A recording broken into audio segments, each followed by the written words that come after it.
in which he says, my heart is open. You can find in my heart a house of idols. You can find a church. You can find a Jewish temple. You can find a Buddhist temple. A Kaaba. This is the shrine of Mecca. Because my heart is open to anything. It's the religion of love. And my comment, this was my PhD thesis, trying to study the methodology, how Ibn Arabi tried to read in the Quran all these philosophies, ideologies. And my comment at the end of my thesis was, well, Ibn Arabi was a very clever thinker. He tried to solve the problem of the world, the conflict between different religions, between inter-religion sectors also. He was, in fact, very influenced by the situation in Andalusia at that time, where Muslims, Christians, and Jews lived together, where Arabic and other language was living. So it was a multi-religious society, a multi-language society, and Ibn Arabi was trying to introduce something for the society, introducing something for the whole world. He was aware of the blood shed involved in all this kind of conflict between religions and between religious sectors within the same religion, within Muslims, for example. So my comment was, well, Ibn Arabi was a very fine man. He tried to solve the problem of the world, but instead of addressing the problems, he just gave his back to the world and built a utopia, which would not solve anything. So again, the Quran was used in a way to solve certain problems, and pragmatic interpretation was presented.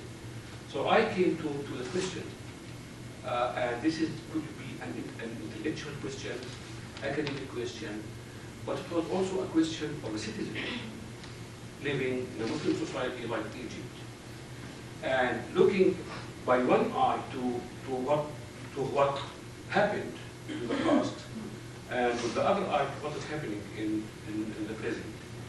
Egypt at that time, the 60s and the 70s, was going during a change of the political regime, of the political system, from nationalism to socialism, and then back from socialism to open economic market. During this kind of economic and political ideological change, Islam was used to justify nationalism, to justify socialism, and to justify capitalism. So my question was addressing the present situation as addressing the history of our culture. What is the Quran? What is the text? Don't we need to define the Quran before just going ahead and reading what we need in the Quran? Is it possible to listen to the Quran in its own dimension? Does the Quran have any specific characteristic that would give us a clue to the way of a proper reading, a proper interpretation, instead of just indulging to the Quran by pre-ideology and trying to catch what we need in the Quran? So the question for me was not very much what we need, but very much what the text tells. Because I felt that there was a threat to the Quran, a damage to religion, whether by traditionalists or by modernists in certain time. So gradually, I came to a certain methodological rules I tried to apply myself, and I tried to develop during this application, trying to address my students, to address the academic arena, to address the public about the way to understand the Quran. So enlightenment or reformation started very early in our Islamic history, but it was blocked by the political interference. Now, modern reformist movement started at the end of the 19th century and the beginning of the 20th century. It was also damaged some way by the political interference of the internal political systems, used sometimes. But there was also the external interference that did not allow a proper development of the reformation in Egypt. Well, Europe has, to a great extent, some responsibility of that. I will explain this if it comes into any question. Of course, the United States politics in the area is not giving any help to this reforming movement. In fact, the United States politics is in a way supporting the very traditionalist, the very extremist movement, because this is the way to stand against foreign policy interfering in the area. So how to face the internal dictatorship in every Muslim country? And in the meantime, how to be honest in order to refuse the international politics which support this dictatorship system, and in the meantime, while pretending that they are fighting fundamentalism, they are in a way giving fundamentalism legitimacy in their society. This is the big question of the reformation of Islam, reformation of Islamic thought. That's why in the mass media here or in Europe, what you look is only the fundamentalist, terrorist Islam. For the reformist or the modernist, it's only a lecture in a place like this. Okay, in a very closed circle, but not for the public, not for the mass media. The same situation within every Muslim society. I mean, I will never allow to the Egyptian TV or the Egyptian radio. I might publish some article in opposition newspaper, which are very weak newspaper, I mean 1,000 readers or something like that. But not in the national newspaper or any newspaper that could be distributed in oil countries. Okay. So there is internal obstacle to the real reformation, which is very, very possible because it started a long time ago. Well, let me try to be very biased to say Enlightenment started in the history of Islam before the Enlightenment in Europe. Let me say something else. Averroes, an Arab Muslim philosopher, have contributed so much to the Renaissance. Okay, whether by his translation to Aristotle's works or by his own books, he introduced to the church the idea of reason, and the church, the Western church, split as the pro-Averroes and anti-Averroes movement. I mean, enlightenment is very possible. Reformation is very possible. Okay, there is in the heritage roots to this, and in the modern situation there is need for this, but the question is that the political situation, the internal and the international political situation is not really. In fact, it creates a great obstacle against any kind of reform. I won't want to get into details in my methodology of understanding or explaining the Quran, because I would like to give more time to discussion. Because I believe sometimes a question would enable the speaker to give more than when he is trying to give without being, challenging by a question. Well, I think we can start. Let's go ahead and open the floor to questions. Would you like to field the questions yourself? And yes, please.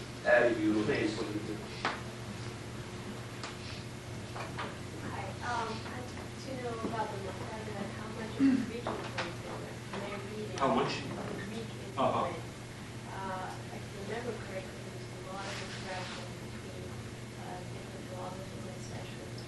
Yes.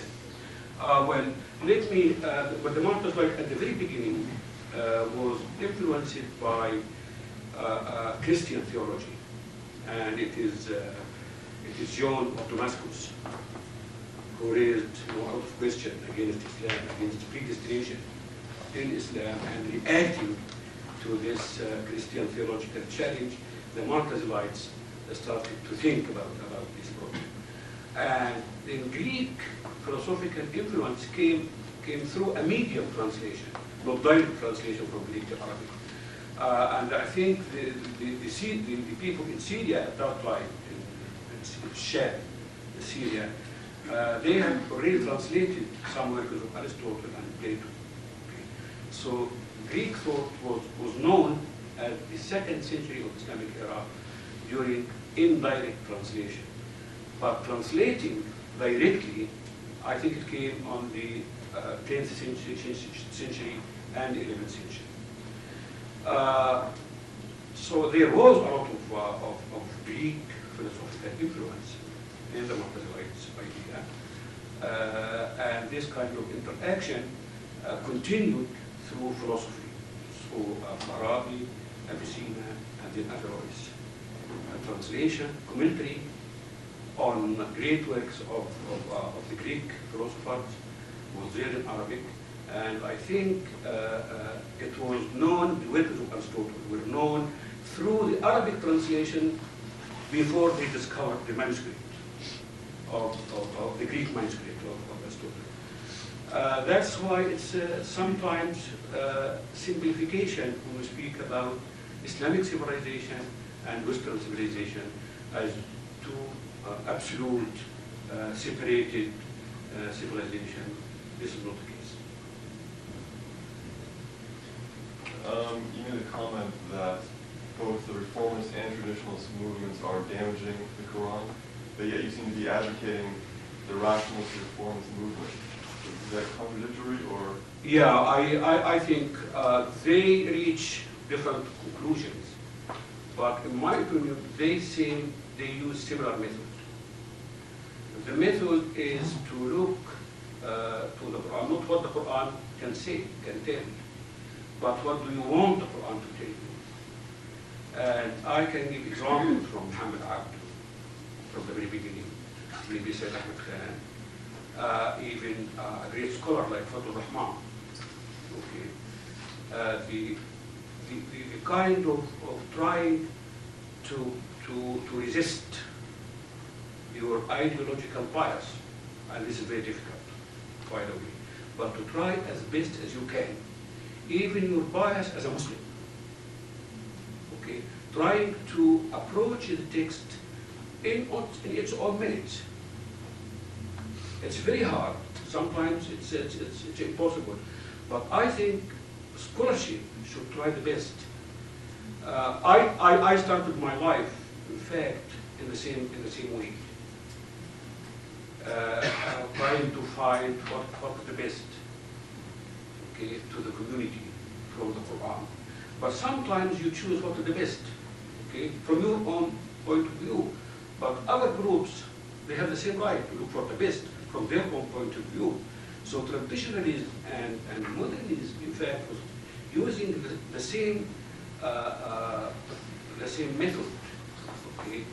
Because the strategy was not as much to study the text, but to find in the text solutions to problems formulated by the scholar who tried to.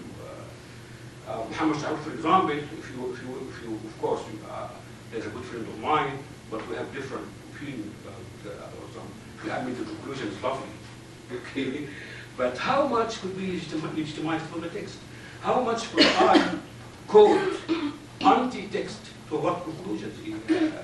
I mean, if I put myself in the foot of a fundamentalist, I would easily refute the conclusions reached by Fatul Rahman, Muhammad Abdu, or so I started like this, but I became aware of this danger. Okay, so that's why my way is not accepted by both groups.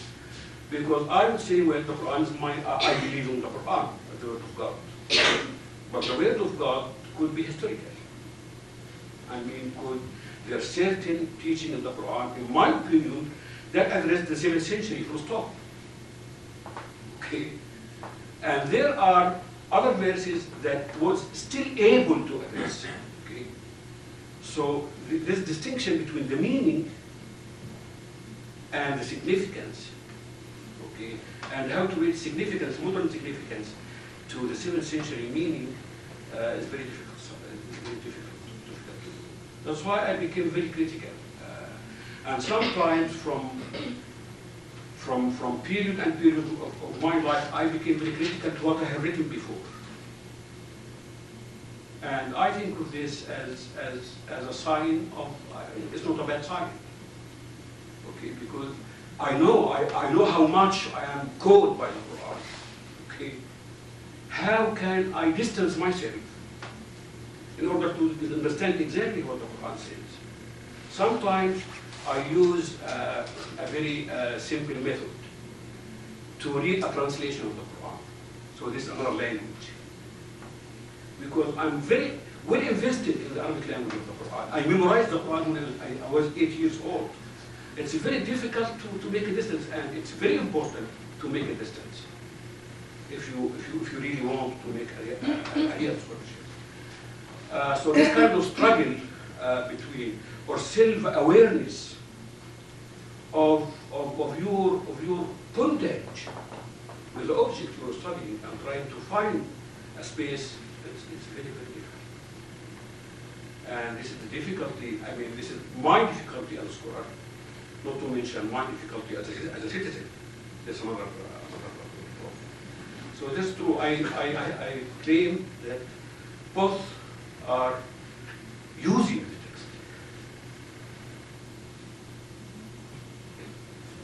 In terms of the conflict between the fundamentalists and the modernists in Islam, do you foresee an upcoming conflict in the PLO when Yasser Arafat retires, because he is becoming very old and is getting rather sick?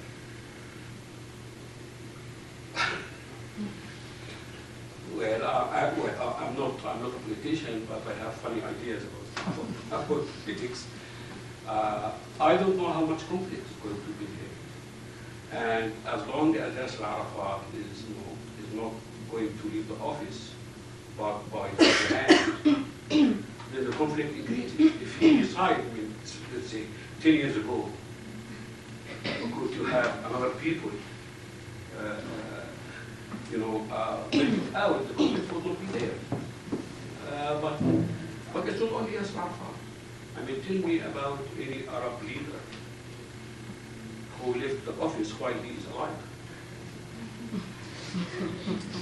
So it's not a Palestinian problem. It's an Arab problem. We don't have an ex-president or an ex-king. We would love to have an ex-president. I mean, we respect him, but all were assassinated. Okay, so they were forced to leave. I think Yasser Arafat is very much like everyone. He feels that he is the prophet of the Palestinian nation. And I think prophetship is over. Muhammad was the last one. So anyone, even a scholar who thinks he's a prophet of his field of study, it's very, very, very dangerous. I think there would be a lot of conflict. You cannot tell. As much as Egyptian people are afraid. They are going to give Hosni Mubarak a 4th term against the constitution. And when he came to power, he said, no, it's only 2 terms, 1 term. Now he accepted the 3rd, he will accept the 4th, maybe the 5th. God give him life. And when I'm going to ask my friends, why? They said, well, do you have any substitute? Because I think Egypt is full of people who are capable of doing the same bad thing. Okay. I mean, if you elect me as a president, maybe I would be better, maybe I would be worse, but I can do whatever. It's a society of patriarchs. peculiarity based on time and society in a way, different way. Yes. To get back to, excuse me, what you were talking before, could you please elaborate a little bit on the way or some of the ways that the text has spoken to you, and then you have discovered some of those metaphors to sort of make a perhaps a balance between. And I have one more question, but then please. All right. Well, this is a big question. Well, I try to put it very as simple as possible. Well, I think it's very essential to look to the Quran from two dimensions together in a dialectical way. The first dimension is what I think the diachronic dimension. Okay, the Quran is one text. It's a multiplicity of texts because it was revealed through 22 years. Okay, every portion of revelation was sometimes 3 verses, 5 verses, the maximum 15 verses, very short chapter. Okay, so in fact we have texts. Every text, if we go back to, if we contextualize this process, every text was addressing certain issue. Whether this issue is theological, practical, whatever it is. Okay. So this is very important to again try to look to the Quran in that chronological dimension. And what the fuqaha, the jurists in the history of Islam, were the only scholars who did this. Because the fuqaha wanted to know what kind of law can be deduced from the Quran. So they have to find which law was revealed first and which was revealed after. And maybe they can solve some problems of contradiction by thinking that the later abrogated the earlier, so we have to stick to the later and just forget about the earlier.